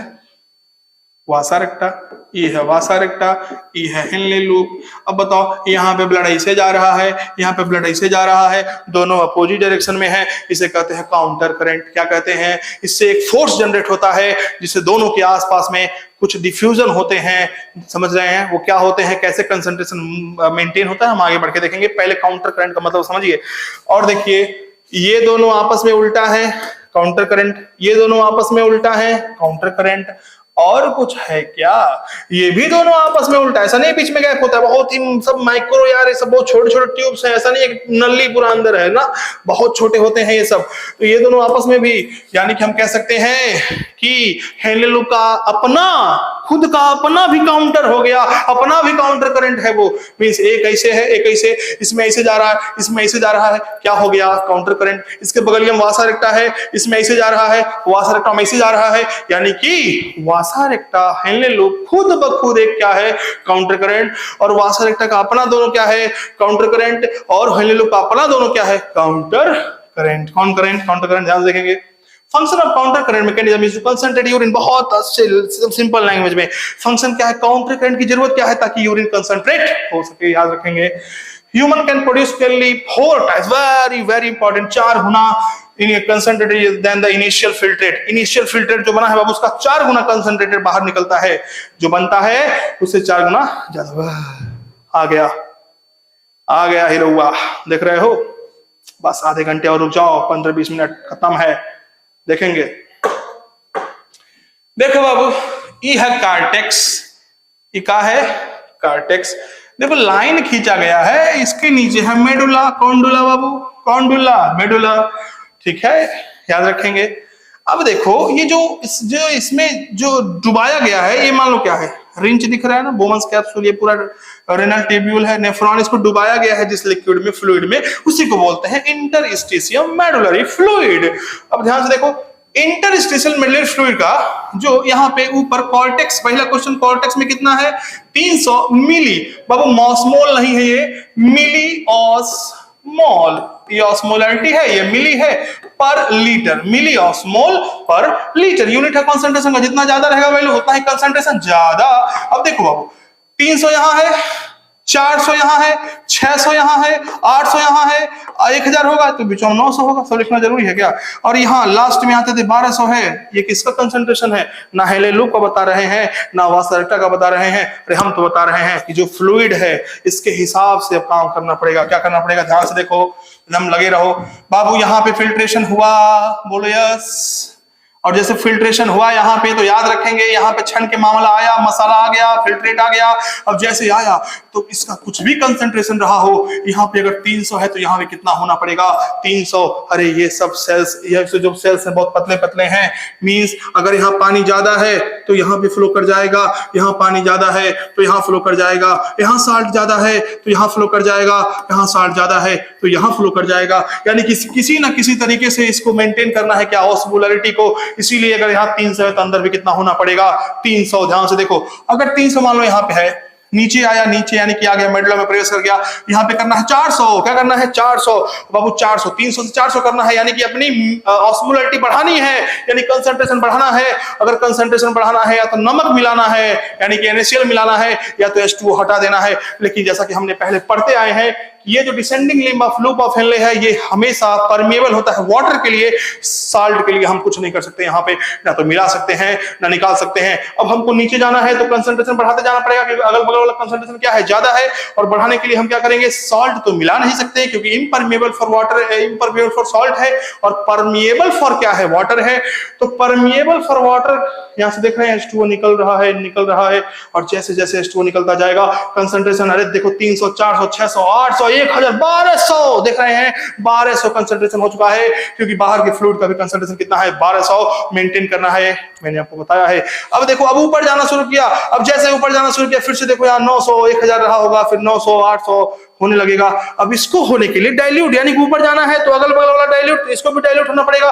डाइल्यूट होने के लिए तो पानी मिला लो या सोडियम निकाल दो, लेकिन हम पानी से छेड़छाड़ नहीं कर सकते, because this ascending limb of loop of Henley is permeable for salt, not permeable for water. तो हम वाटर से छेड़छाड़ नहीं कर सकते। हम यहाँ से क्या निकालेंगे, NaCl, क्या निकालेंगे, NaCl नाउ निकाल देंगे, डाइल्यूट हो जाएगा, यहां से निकलेगा। क्वेश्चन क्या है, 200, सबसे ज्यादा आज तक पूछा नहीं गया है क्वेश्चन कि डीसीटी में पहुंचते पहुंचते कितना हो जाएगा, इसका कंसंट्रेशन 200 हो जाएगा। सबसे कम कॉर्टेक्स में 300, सबसे ज्यादा हाईएस्ट 1200, इनर मेडुला एकदम नीचे, याद रखेंगे हमेशा याद रखेंगे। अब देखिए यहां से NaCl निकल के कहां गया होगा, बगल में वासा रेक्टा होता है, वासा रेक्टा में गया होगा, कहां गया होगा, अब ये वासा रेक्टा देखो ध्यान से, NaCl क्यों गया होगा, क्योंकि ये भी यहां से ब्लड नीचे आ रहा है, नीचे आना है तो कंसंट्रेट होना है। कंसंट्रेट क्यों होना है? क्योंकि नीचे देखिए यहाँ 400 है, 600 है, तो इसको भी तो उतना ही होना पड़ेगा। तो ये NaCl निकल के इसमें जा रहा है क्योंकि ब्लड इसमें आ रहा है। याद रखना, कोई बताया नहीं होगा, मैं बता रहा हूँ, अंदर की बात है। ये कितना हो गया? झाड़ू लगाओ, झाड़ू झाड़ू, यस झाड़ू देखो, झाड़ू दिख रहा है सबको, देख रहे हैं झाड़ू, यस झाड़ू लगाते रहते हैं हम बाबू। चलिए ये 300, 400, 600, 900 आ रहा है नीचे, कंसंट्रेशन बढ़ रहा है, बढ़ रहा है, बढ़ रहा है। यहाँ पे कंसंट्रेशन घटाना है तो यहाँ कौन आ रहा है? H2। देख रहे हैं सब व्यवस्था टाइट है, एकदम व्यवस्था जबरदस्त। क्या है देखो ध्यान से, फिर से सुनो। यहां से नीचे आ रहे हैं, नीचे आएंगे तो कंसंट्रेशन बढ़ाना है तो पानी निकालेंगे, पानी निकालेंगे, पानी, क्योंकि ये जो लिम्ब है descending limb of loop of Henley is permeable for water. और फिर जब ऊपर चढ़ रहे हैं तो कंसंट्रेट होना है। कंसंट्रेट क्यों होना है? डाइल्यूट होना है, क्योंकि ये जो फ्लूइड है ये भी डाइल्यूट है, हमें समाज के साथ चलना पड़ता है, समाज के हिसाब से चलना पड़ता है। तो समाज, ये समाज है बाबू, समाज कह रहा है नीचे जाओगे तो कंसंट्रेट होना है, ऊपर जाना है तो डाइल्यूट होना पड़ेगा। और वैसे ही बाबू अगर ऊपर जाना है तो डाइल्यूट होना ही पड़ेगा। ज्यादा कंसंट्रेट रहोगे, ज्यादा जिद्दी रहोगे तो ऊपर नहीं जा पाओगे, थोड़ा सा फ्लेक्सिबल बनना पड़ेगा। अब ध्यान से देखें, अगर डाइल्यूट ऊपर जाना है तो NaCl निकल रहा है, लेकिन यहां से जो आ रहा है वो वासा रेक्टा, इस वासा रेक्टा ब्लड है और इसे नीचे जाना है तो कंसंट्रेटेड होना पड़ेगा। तो ये जो NaCl है इसके साथ शेयर करेगा, NaCl NaCl NaCl NaCl। और यहां जब ऊपर चढ़ना है तो डाइल्यूट होना पड़ेगा, और डाइल्यूट होने के लिए बाबू पानी को लेगा और NaCl देगा, पानी लेगा NaCl देगा। समझ में आ रहा होगा? ये सबसे अनोखे तरीके से मैंने एक्सप्लेन करा है, बहुत ही अच्छे तरीके से, शायद आप समझ रहे होंगे। ओके, अब ध्यान से देखें, झाड़ू लगाओ, झाड़ू लगाओ, झाड़ू। अब देखो यहाँ पे 200 हुआ हुआ हुआ, यहाँ गया, यहाँ गया, यहाँ गया। अभी भी बाबू लोग नहीं मान रहे हैं। यहां से और H2O निकाल सकते हैं तो निकाल लो, और H2O निकाल लो, यहां से H2O सब निकाल दो। अब कंसंट्रेटेड यूरिन आपको देना है। थोड़ा सा यूरिया कलेक्टिंग डक्ट से आता है इंटरस्टिशियल फ्लूइड में और बाद में इसमें घुस जाता है। इस क्यों घुसता है बाबू? इसमें नहीं, इसमें घुसता है। ऐसा क्यों होता है? क्योंकि हो सकता है कितना सोडियम वोडियम लेने देने की वजह से यहाँ पे इंटरस्टिशियल फ्लूइड में कंसंट्रेशन थोड़ा घट बढ़ गया हो, उसको मेंटेन करने के लिए यूरिया आ रहा है। कौन आ रहा है? यूरिया। तो याद रखेंगे, कलेक्टिंग डक्ट क्या करेगा?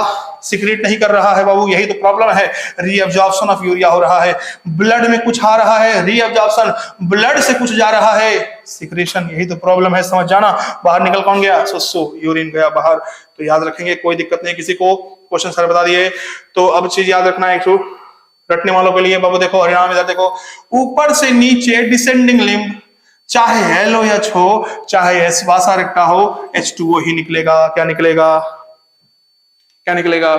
ऊपर से नीचे आ रहे हो ना, ऊपर से नीचे आ रहे हैं तो हम इसको क्या करें? LOH को डिसेंडिंग कह रहे हैं और ऊपर से नीचे आ रहे हैं इसको असेंडिंग कह रहे हैं, और दोनों में से क्या निकलेगा? H2O। तो असेंडिंग डिसेंडिंग कोई चक्कर ही नहीं है, ऊपर से नीचे आओगे डिसेंडिंग लिम्ब। देखो, अच्छा इसको हम कह रहे हैं, ध्यान से फिर से सुनो, ऊपर से नीचे, ध्यान से देखें, ऊपर से नीचे, ऊपर से नीचे, इधर से ऊपर से नीचे आ रहे हैं, ये डिसेंडिंगली है, इधर से ऊपर से नीचे आ रहे हैं, ये भी डिसेंडिंगली है। और दोनों में कॉमन क्या है? इसमें से भी H2O निकल रहा है, इसमें से भी H2O निकल रहा है। तो पानी निकल रहा है H2O के लिए, कौन H2O किसमें से निकल रहा है? तो हम कह देंगे कि descending limb of both Vasa रेक्टा and loop of Henley.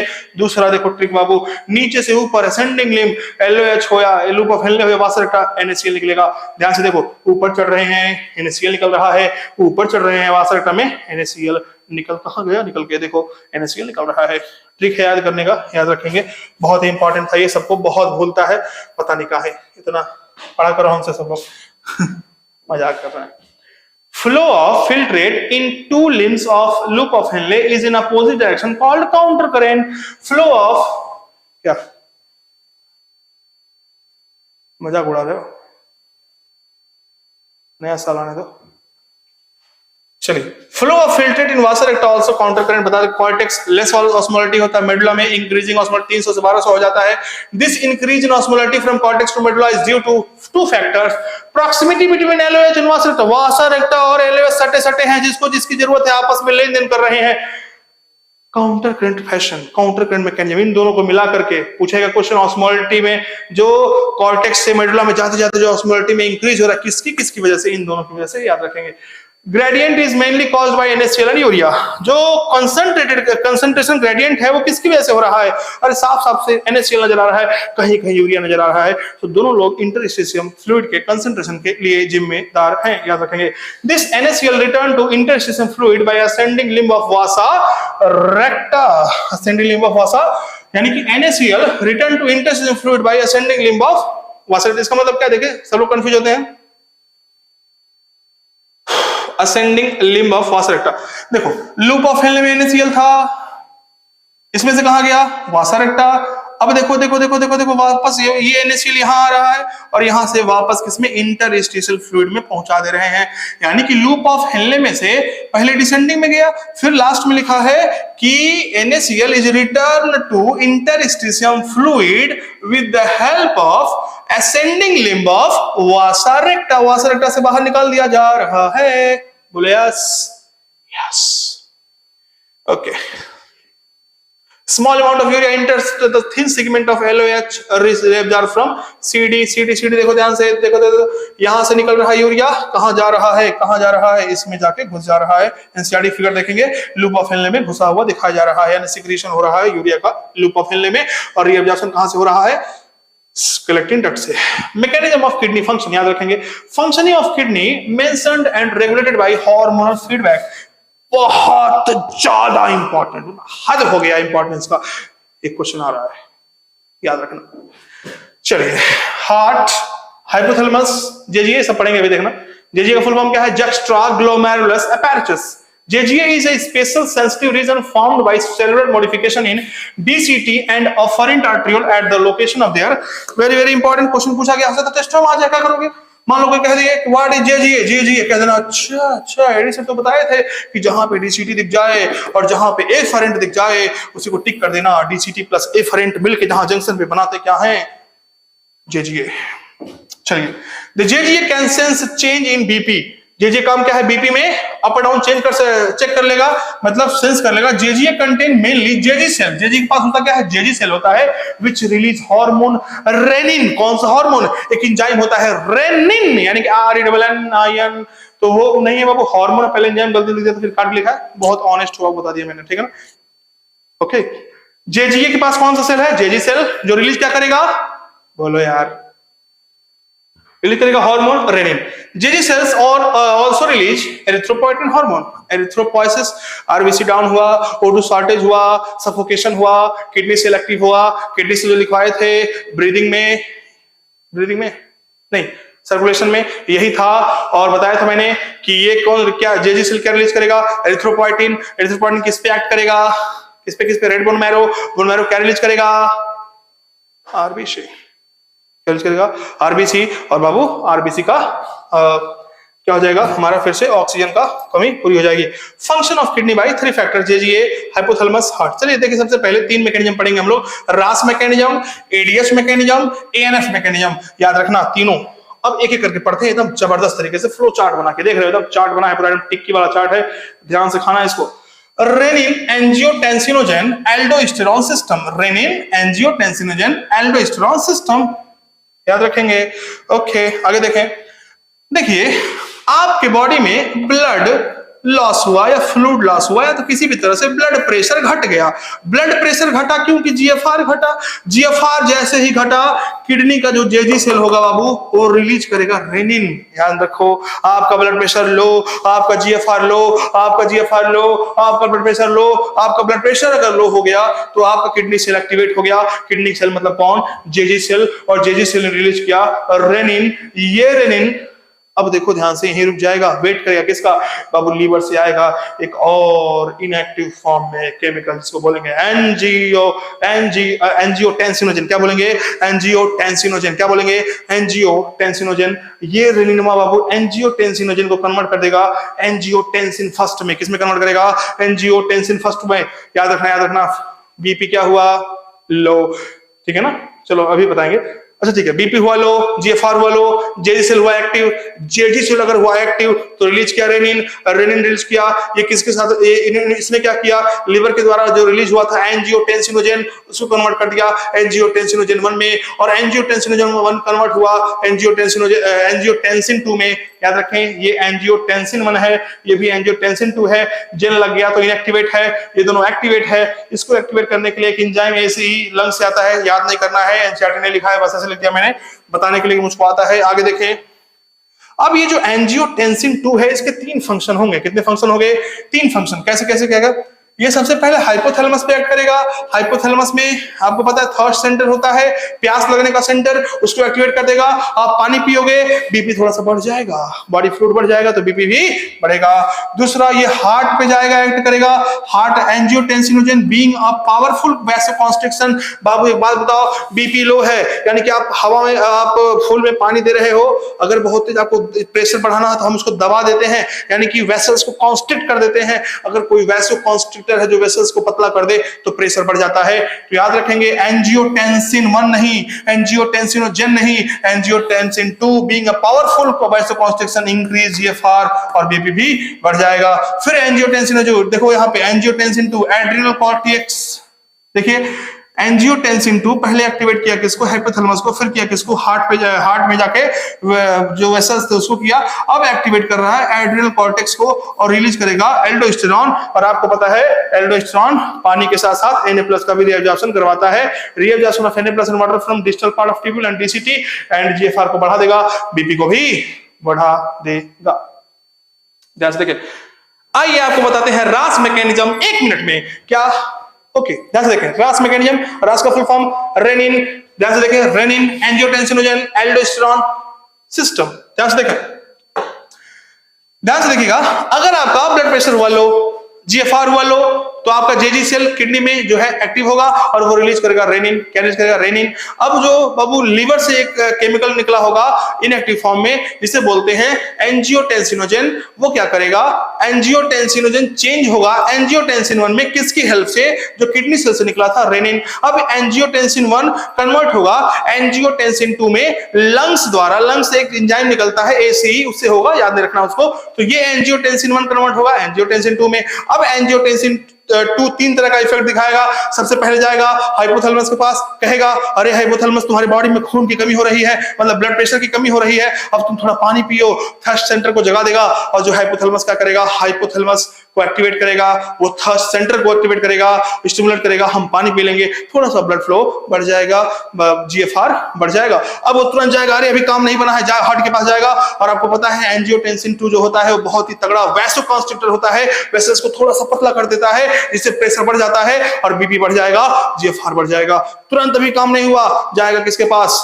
Adrenal cortex को क्या कर देगा? वो एक्टिवेट करेगा, कहेगा अरे अपने जो बैठे हुए हैं तुम्हारे कब से कोई काम नहीं है, उनको जगाओ। किनको जगाओ बताइए? याद नहीं आ रहा यार, किसको जगाओ? थक गया हूं ना, समझो। यस, एल्डोस्टेरॉन को जगाओ और तुरंत डीसीटी से Na+ को H2O को रिलीज कराओ और मतलब रीअब्जॉर्ब कराओ, बॉडी में आएगा, जीएफआर बढ़ाएगा, मजा आ जाएगा। ये था रास मैकेनिज्म। अब आता है एडीएच मैकेनिज्म। बाबू ध्यान से देखेंगे ADH mechanism. Osmoreceptors in body are activated by change in blood pressure, body fluid volume and ionic concentration. बाबू आपके बॉडी से एक्सेसिव फ्लूइड लॉस हो गया, अरे आपका एक्सीडेंट हो गया, पानी बह गया, उस केस में उसको हम, अब देखो इसको छोड़ दो, पानी बह गया पूरा या खून बह गया, सब बह गया, एक्टिव ऑस्मोरिसेप्टर्स एक्टिव हुए, दीज रिसेप्टर एक्टिवेट हाइपोथैलेमस को एक्टिवेट करेंगे और हाइपोथैलेमस तुरंत बाबू क्या रिलीज करवाएगा? एडीएच। क्या करवाएगा? ADH vasopressin by neurohypophysis और पोस्टीरियर पिट्यूटरी से। किससे होगा? पोस्टीरियर पिट्यूटरी से क्या करवाएगा? हाइपोथैलेमस रिलीज करवाएगा क्या? ADH hormone. और बाबू एडीएच हार्मोन वैसोकॉन्स्ट्रिक्टर होता है, ठीक किसकी तरह? ठीक उसी की तरह, किसकी तरह? एंजियोटेंसिन 2 की तरह, और ये बीपी बढ़वा देगा, जीएफआर बढ़वा देगा। अब बाबू देखिए, ये मैंने बताया था आपको, एडीएच जब रिलीज होगा तो वो डीसीटी पे एक्ट करता है और सीडी पे एक्ट करता है और ब्लड का वॉल्यूम बढ़ा देता है, जीएफआर बढ़ाता है, बीपी बढ़ा देता है। मैंने आपको ये बता रखा है। तो याद रखेंगे कि ये जो एडीएच मैकेनिज्म है, रास मैकेनिज्म है, ये दोनों के दोनों जिम्मेदार हैं जीएफआर को और ब्लड प्रेशर को बढ़ाने के लिए। अब देखिए आगे आता है एएनएफ मैकेनिज्म। इन दोनों का क्या? विलेन, इन दोनों का एंटागोनिस्ट है, उल्टा काम करेगा। अगर आपके बॉडी में ब्लड फ्लो बढ़ गया है, बीपी बढ़ गया है, जीएफआर बढ़ गया है, तो बाबू हार्ट आपका रिलीज करेगा एएनएफ, आंट नहीं है एएनएफ। और एएनएफ का फुल फॉर्म होता है आर्ट्रियल नाट्री यूरेटिक फैक्टर। अब एएनएफ जो होता है वो बहुत ही तगड़ा वैसोडाइलेशन होता है। अभी तक जो केमिकल थे कौन कौन थे? एंजियोटेंसिन 2 और कौन था? एडीएच दोनों क्या थे, वैसो कॉन्स्ट्रिक्टर, ये क्या होता है, वैसो डायलेटर। अरे बाबू पानी कहीं बह रहा है, खूब तेज से फैला दो पाइप, हुआ ढील खत्म, आराम से बहेगा। तो बाबू बीपी कम, जीएफआर कम। Note ANF mechanism therefore act as a check, यानी कि opposite on RAS and ADH. यानी एडीएच क्या कर रहा है, जीएफआर बढ़ा रहा है, बीपी बढ़ा रहा है, रास क्या कर रहा है, जीएफआर बढ़ा रहा है, बीपी बढ़ा रहा है, लेकिन बाबू एएनएफ क्या कर रहा है, घटा रहा है सम अदर एक्सक्रीटरी ऑर्गन्स। अब हम चल रहे हैं, खत्म हो रहा है हमारा चैप्टर धीरे धीरे। कितना है, बस थोड़ा सा, चलिए ध्यान से देखें। बीमारियां हैं, उससे पहले कुछ और है, ये सब पढ़ लेंगे अपने आप, इसमें कुछ ऐसा नहीं है जो मैं आपको पढ़ाऊं इतना मेहनत से। Some other excretory organ, lungs 200 ml CO2 per minute, 400 ml water per minute lungs eliminate करता है। Liver, bilirubin, biliverdin, cholesterol, degraded steroid hormone, vitamin and drugs, ये सब भी इसका इजेशन करवाता है, इसको हटा देता है। स्किन बाबू में दो चीजें होती हैं, पहला स्वेट ग्लैंड है, produce sweat, primary function is cooling effect. Sweat बाबू आप कूलिंग इफेक्ट पैदा करता है, आपको पता है, पसीना होगा, ठंडा लगता है। उसके बाद sweat contain water, initial urea, lactic acid, small amount में यूरिया और लैक्टिक एसिड एनसीईआरटी बोल रही है। These substance excreted by sweat, पसीना के रास्ते ये सब निकल जाते हैं। तेज बता रहा हूं, 0.5 पे सुन लेना, 0.5 पे है, तो एनसीईआरटी पूरा दिया हुआ है ये सब। सीबेसियस ग्लैंड क्या होता है, जिसे हम ऑयल ग्लैंड भी कहते हैं, इट सीक्रेट सीबम। सीबम मतलब सीबम विच कंटेन, सीबम क्या होता है, इनका इकट्ठा मतलब इनका रूप होता है कनेक्ट करके, sterols, hydrocarbons and waxes. These substances protective oil covering, skin पे एक प्रोटेक्टिव लेयर बनाते हैं ताकि जर्म्स वगैरह ना जा पाए। Small amount of nitrogenous waste through saliva के रास्ते भी निकलता है। डिसऑर्डर्स से पहले देखें, हीमोडायलिसिस क्या होता है, ध्यान से देखें। Blood content of urea increase, तो यूरीमिया हो जाता है, पहला बीमारी। अगर ब्लड कंटेंट यूरिया का बढ़ गया तो यूरीमिया कहते हैं, और वो यूरीमिया अगर है तो वो किडनी फेलियर हो सकती है। Such patient urea can be removed by, अगर ऐसे पेशेंट में यूरिया अगर इकट्ठा हो रहा है तो हम हीमोडायलिसिस से, अगर किडनी फंक्शन नहीं कर रहा है तो निकालते हैं। क्या होता है ध्यान समझेंगे इसमें, ये आपको दिख रहा है हीमोडायलिसिस, ध्यान से देखें। ये कोई ह्यूमन है जिसकी किडनी खराब है, उसके हम हाथ से निकलवा रहे हैं एक ब्लड, मतलब यहाँ निकलवा रहे हैं ब्लड, ध्यान देखो, यहाँ गया, ये पूरा क्या है, हीमोडायलिसिस मशीन है, आर्टिफिशियल किडनी जिसे कहते हैं। यहाँ पे सेलोफेन्स लगे हैं, क्या लगे हैं, सेलोफेन एकदम सीरियली अरेंज है, दिख रहा है आपको सबको, एकदम अरेंज है पूरा एकदम। सेलोफेन के पास क्या होता है, सेलोफेन का मतलब है उसके पास एक ऐसा मेम्ब्रेन होगा जो सेमी परमिएबल होगा, जिसका मन करेगा जाने देगा, जिसका नहीं मन करेगा नहीं जाने देगा बाहर। चलिए अब देखिए, यहाँ से डर्टी ब्लड आ रहा है, गंदा ब्लड आ रहा है। अब ये गंदा ब्लड इसमें आया, अब देखो यहाँ पे ये जो मशीन है इसके अंदर है डायलाइजिंग फ्लूइड, यानी कि इनके पास प्लाज्मा, ठीक है ना, इसके पास क्या है, प्लाज्मा है, और इसमें कोई वेस्ट नहीं है। ध्यान समझे, ये समझो एक तरह से ये प्लाज्मा है पूरा, ऐसा फ्लूइड है जिसमें नाइट्रोजनस वेस्ट नहीं है, और ये जो आ रहा है इसमें क्या है, वेस्ट है। अब वेस्ट कहां से कहां मूव करेंगे, high concentration to low concentration. अब ये ब्लड इसमें आया, इसमें से ब्लड सब इसका वेस्ट कहां चला गया, इसमें ब्लड पास किया, फिर इसमें से भी थोड़ा सा बाहर निकल गया, कौन, ब्लड नहीं निकल रहा। देखो जो ब्लड आ रहा है उसके पास क्या है, नाइट्रोजनस वेस्ट, इसमें जो फ्लूइड है इसमें क्या है, नाइट्रोजनस वेस्ट नहीं है, तो नाइट्रोजनस वेस्ट जहां ज्यादा है वहां से मूव करेगा, जहां कम है तो अब जो फाइनली ब्लड जो निकलेगा यही स्टोर करते हैं, जो ब्लड यहाँ से आके ड्रॉप गिरेगा, अब इसको फिर वापस हम इस आदमी के हाथ में भेज देंगे। तो ये डायलाइजर है, डायलाइजिंग मशीन भी कहते हैं, ठीक है ना, आर्टिफिशियल किडनी होता है। तो अब देखिए क्या लिखा है, ब्लड कंटेंट, अब यहाँ पे लिखा होगा, in such patient urea can be removed by hemodialysis, blood drained from artery into dialyzing unit after adding heparin। जब हम ब्लड को निकालते हैं तो उसमें हेपेरिन डालते हैं। हेपेरिन क्या होता है, एंटीकोगुलेंट, क्योंकि आपको पता है बॉडी से बाहर निकलेगा ब्लड तो उससे जम जाता है, इसीलिए एंटीकोगुलेंट उसमें हम जोड़ देते हैं, ठीक है। Called porous cellophane, semi permeable membrane. ये सेलोफेन जो होता है पोरस होता है, इसमें छेद होता है, मतलब सेमी परमिएबल होता है। present surrounded by dialysing fluid, सब लिखा भाई। The porous cellophane allow passage on the basis of concentration gradient, waste बाहर, blood अंदर, मतलब blood cleared blood is pumped back into body through vein after adding antiheparin। चलिए अब दूसरा बीमारी क्या है, acute renal failure, ठीक है ना, ये सब क्या बीमारियां हैं देख लेंगे, डायबिटीज मेलाइटस, सब आसान है, कोई दिक्कत नहीं इसमें। थैंक यू, ठीक है ना, बीमारियां पढ़ लीजिएगा। तो पता नहीं कितने देर का है ये वीडियो, मुझे नहीं पता, पूरा थक गया हूं मैं अभी, और अभी क्लास लेने ही है। चलिए तो थैंक यू, देखना वीडियो, कमेंट जरूर करना, एक लोग देखेंगे एक कमेंट जरूर कर देंगे कुछ ना कुछ, ये नहीं कह रहा हूं मैं तारीफ करना है, नहीं, जैसा आपको लगा हो। चलिए ठीक है, थैंक यू।